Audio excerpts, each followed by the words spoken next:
4377 Hawkins Glen Way, 63129. First, I would like to thank the board for their willingness to meet with Gretchen and me over the last month. We found the meetings to be open and felt our concerns were taken seriously. It is only through this type of communication we will be able to begin to solve the problems facing our Lindbergh family. Lindbergh teachers have met several times this summer in an attempt to define our goals for the upcoming school year. These meetings have involved representatives from every building, members of LNEA, LMSTA, and people who are affiliated with neither organization. Lindbergh teachers are united in the changes we would like to see to move this district forward. First, a salary schedule committee needs to be formed immediately, which includes teachers, administrators, board members, and community members. We acknowledge that what we currently have in place is not working. However, we deny the statements that blame LNEA for this situation. The problems with this schedule have occurred over many years, and much of the problem has been the fact that the district is not committing enough money to fund the schedule. Regardless of how we got here, we must work together to fix this. We expect this committee to be organized and to have met by the September board meeting with further dates identified for regularly scheduled meetings. Teachers are ready to begin now. Secondly, based on the salary committee findings, a long-term 3 to 5 year strategic plan should be developed with annual goals that will eventually make our salary schedule in the top half of our benchmark districts as identified in Dr. Simpson's contract. This plan needs to be complete in time for the planning of the 2017-18 budget. We want to see the district make budgeting for teacher salaries a priority.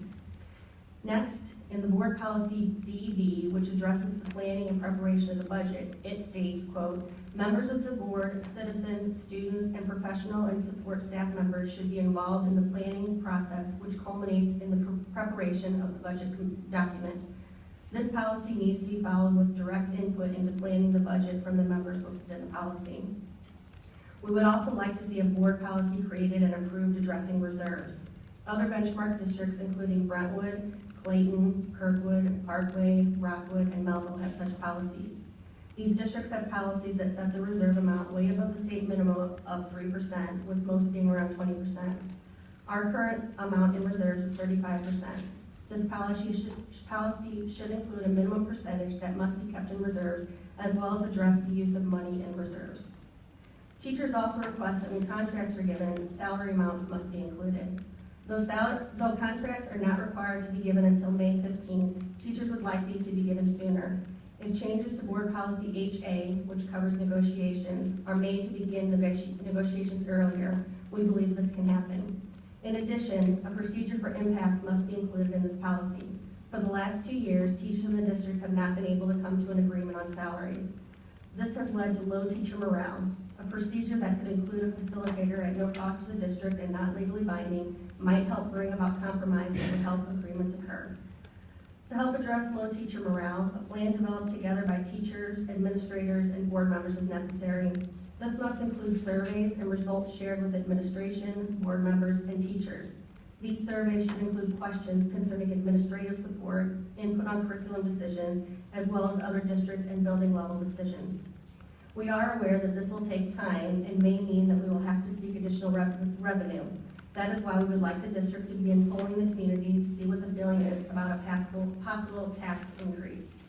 We can't make the important decisions we have to make as a district without knowing where our community stands. The goals and expectations I have outlined can be accomplished with all stakeholders working together.